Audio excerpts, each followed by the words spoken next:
You know, I don't know what you consider a small parcel to be, you know, for deer hunting.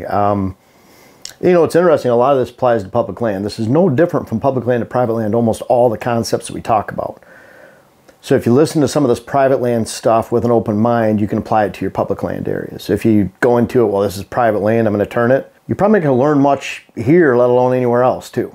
So a lot of this stuff applies. So think about that, and we'll even relate it to when we're going through here. But what's a small parcel to you? I would say, I would guesstimate, I'm going to ask Dylan this, put you on the spot, but I would guesstimate from my own experience that my average parcel that I go to is about 100 acres. Now it's interesting, we have some that are 200, 300, 400 acres, but I'll go on some trips to Michigan, sometimes Eastern Ohio, where in Ohio I can think of a trip where out of 8 clients out of 10 clients, so 8 out of 10 clients, there were 60, 70 acres or less, but then I had a 300 and a 400. And so that pulls up the average. Over here in western Wisconsin, Minnesota, it seems like the parcel sizes are a little bit larger, but I think that's hills play a lot of that, so they can't be divided as well.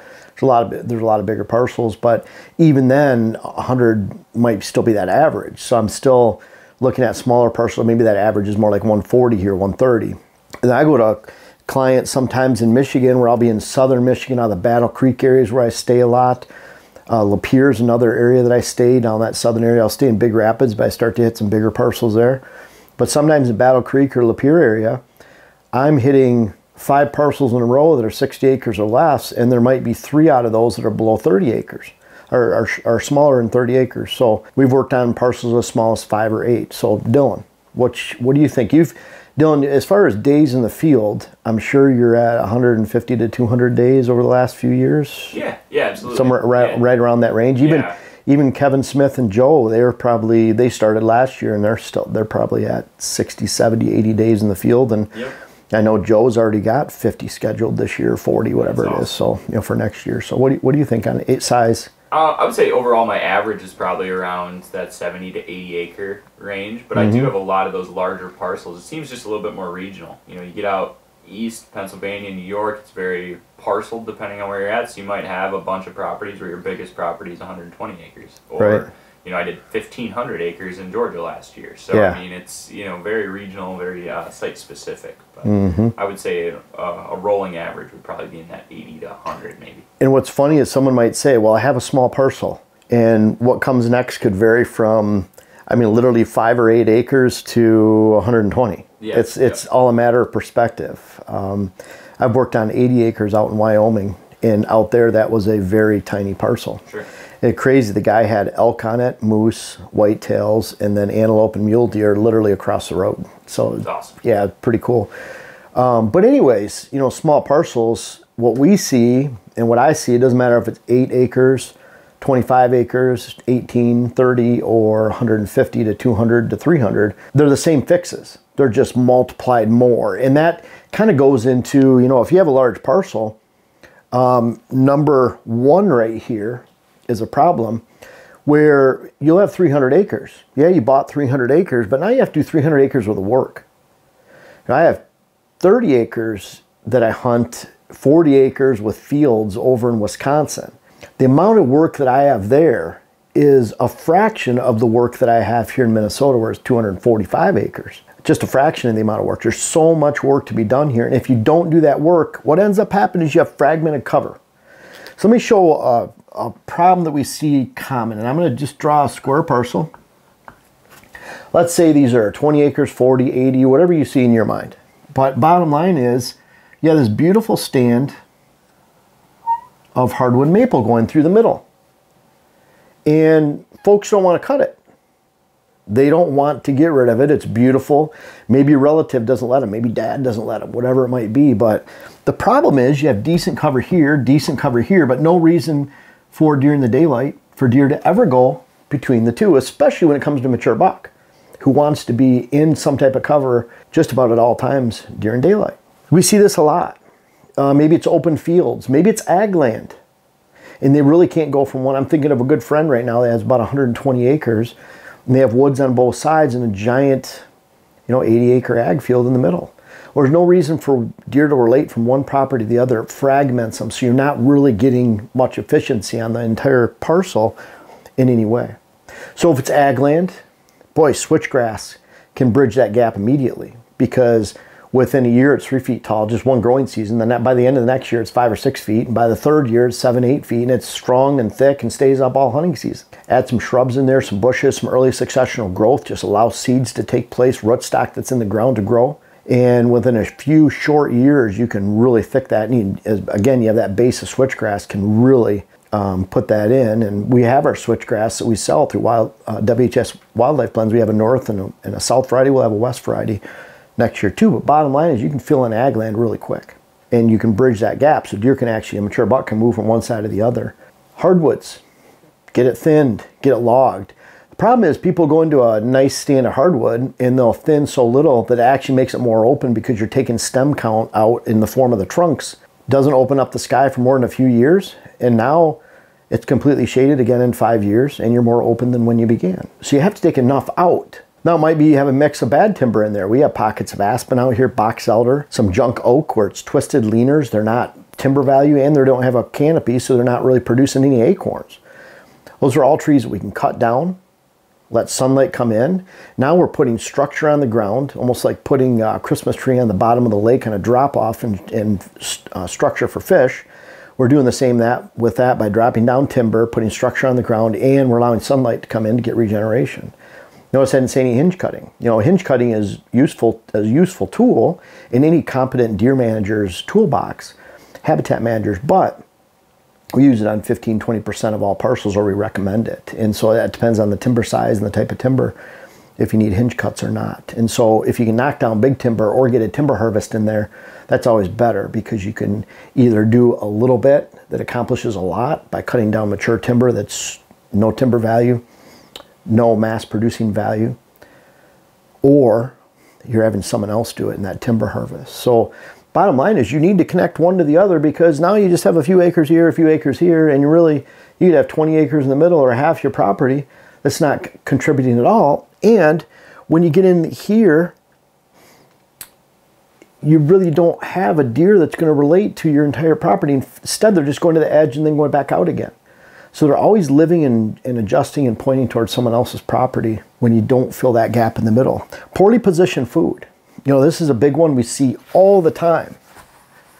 If the food does not allow you to walk in and out of the property without spooking deer, if the food does not allow you to get in and out of stand locations, blind locations, without spooking deer, then you need to shrink the food, get rid of the food, screen the food, so that you can still move about your property. We look at poorly positioned food. You have, again, whatever parcel size fits your fancy, 20 acres, 10 acres, 40, 80, whatever. You have that food source in the middle. That can be a very bad thing. I went to a property last year in January or February in Michigan, and they had a food source in the middle. It was about 3 acres of food plot, and it did draw deer into it, but they couldn't hunt any of those deer that were going to the food.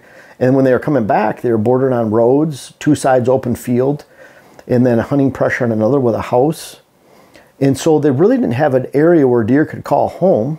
And because they lack depth of cover, which we'll talk about in a second. So the idea was to get rid of that food, move food to the outside so you can improve the amount of cover you have on the inside that you could actually relate to for deer movement, for hunting. You could actually form a stand assemblage, we'll talk about after depth of cover. So in that case, poorly positioned food. Either it's on your feet when you're walking in, you're spooking deer, or walking out, or it's in a location where you can't actually take any use or get any use of stand locations on the way too. Because if you're trying to sit here for deer that are coming this way to food, you spook them.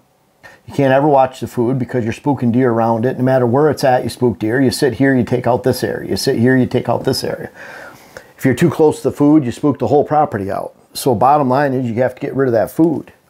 Have to move it to the side. So once that food is moved to the side, it's taken off of your approach.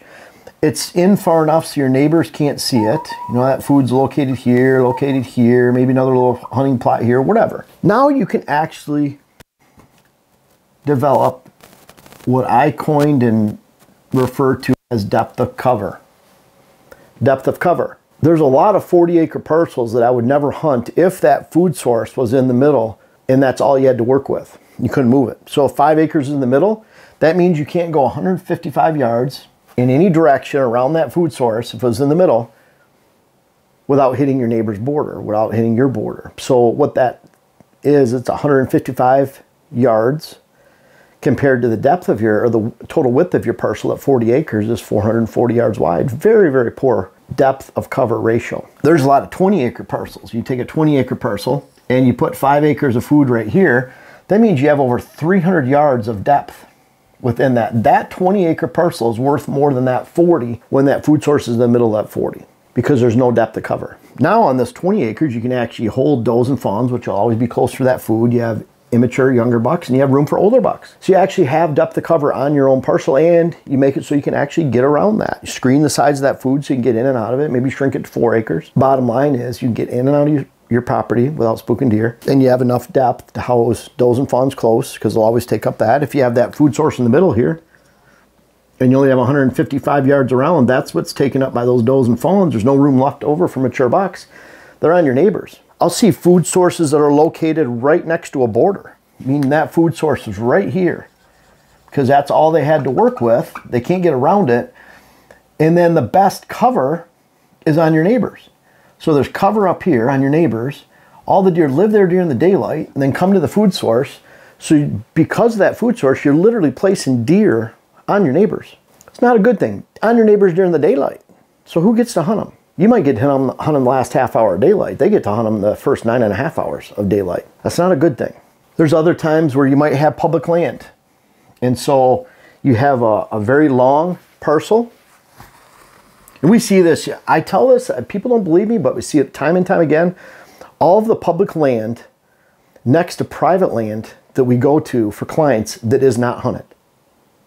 And it happens in every state, all over the place. You guys would be shocked. All those people that hunt public land say there's people everywhere. It's not true. We see it time and time again. There's literally monsters that are coming off public land every single day onto our client lands, and no one hunts it. And we don't hunt it. I'm not going to take advantage of those clients or dishonor them by going out there and hunting it. But bottom line is it's a lot more common than you think. I went to a parcel this year, road in the middle, and they have property on both sides. Public land, huge public land, either side. So their thought was, you know, they approached from the road. The most remote area of the property is in the back. So against the public land, they had big food. Against the public land, they had big food. Well, what does that do? That places all the deer down on the public land during the daylight. So you're placing deer on public land. It's not a good thing. They don't have to work through your land. So bucks that they'd see back on their property up in the hills, that's a pretty large parcel. So deer that they would see back here, they'd never even see in the middle and the core area of their property because there's no reason for deer to go there. So the trick there was to take that food and move it here and move it there. That was pretty easy to do because they were baiting and they had food plots. So pretty easy to relocate everything. They shot a couple of their nicest bucks they have for several years this year, just after making those changes in September.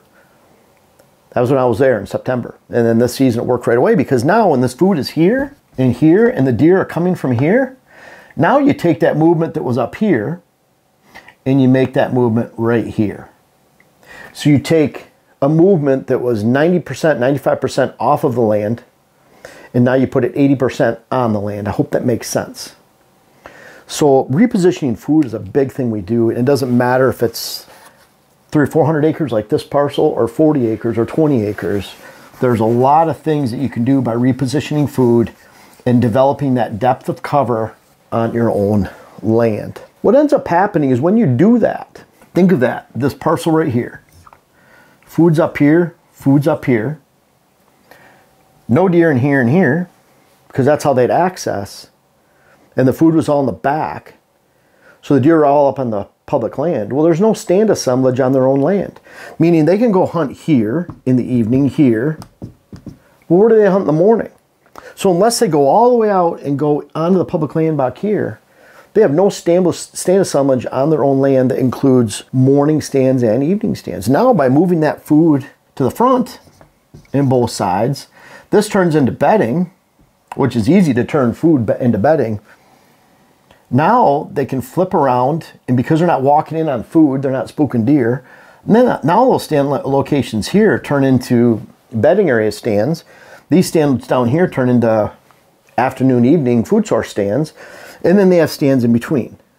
So now you create a situation where you do have morning stands and you do have afternoon stands that are separated. When you have that separation, you'd say that's a morning stand, that's an evening stand. That's when you know you're doing a good job. And by doing all this, then we can make sure that you can get in and out of stands without spooking deer. And those are some critical things that you're trying to do.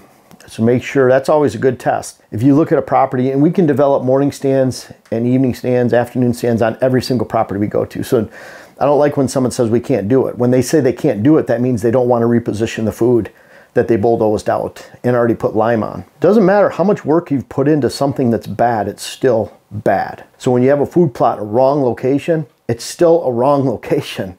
Doesn't matter how pretty it is, how much volume you produce, and how meticulously manicured you've built that food plot. No sanctuary. So what happens when you do all this? You develop no sanctuary. When you have food that's repositioned, it's in wrong spots, when you have fragmented cover, when you have no depth of cover, you don't have a sanctuary. Because what that means is there's nowhere the deer feel safe on your land. What does it take to have a sanctuary? You know, a lot of times people they'll take their property and they'll say, this is my sanctuary. I never go in that corner, that 8 acres, that 5 acres. But they have a trail that goes like this. They have stand locations here that they hunt with their wind blowing this way.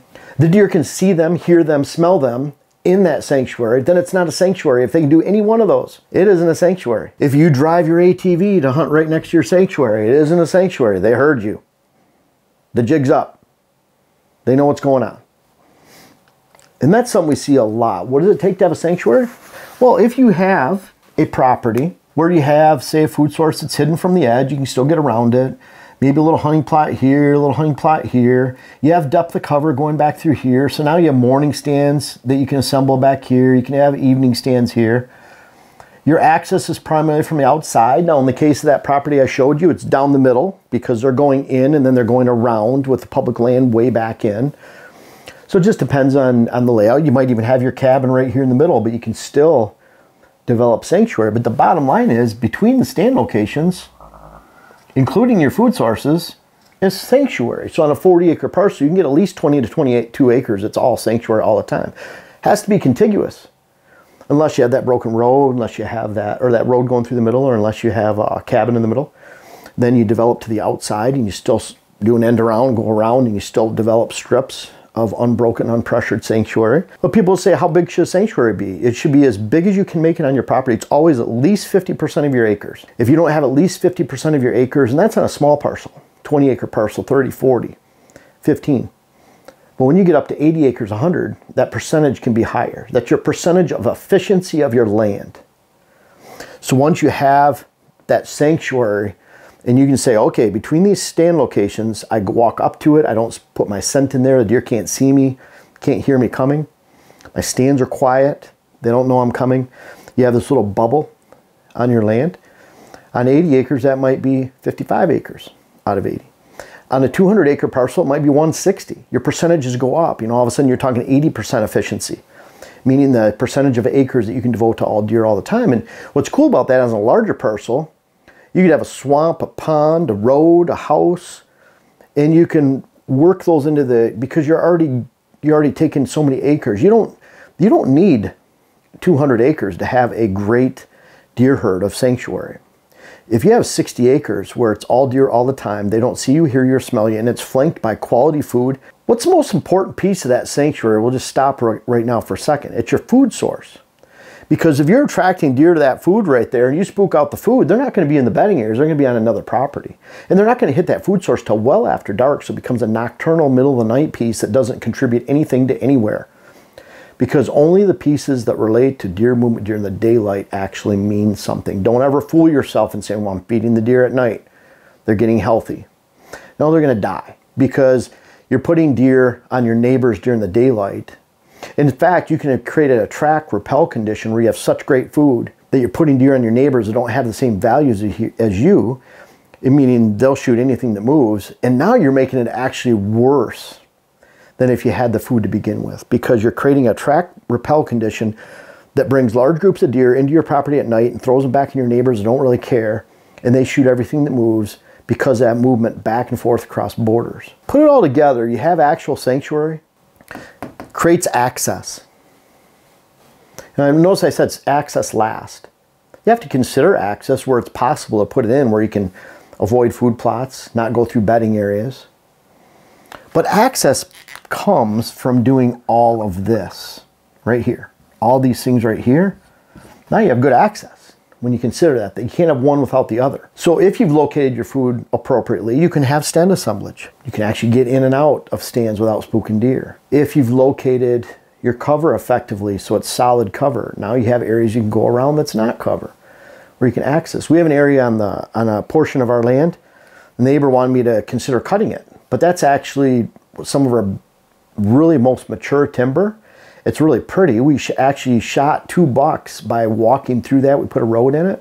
It's beautiful. That's where some of our turkey roosting area is.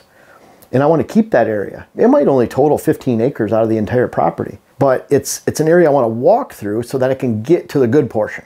It's an area we give up because we have acres to give up with a little bit higher acreage here in Minnesota. But the bottom line is we need that so we can actually access onto the land and get to a point where we have thick cover and go from there. But when you account for all of this, then you're accounting for access. So the access kind of takes care of itself. If you say, should I put a food plot here?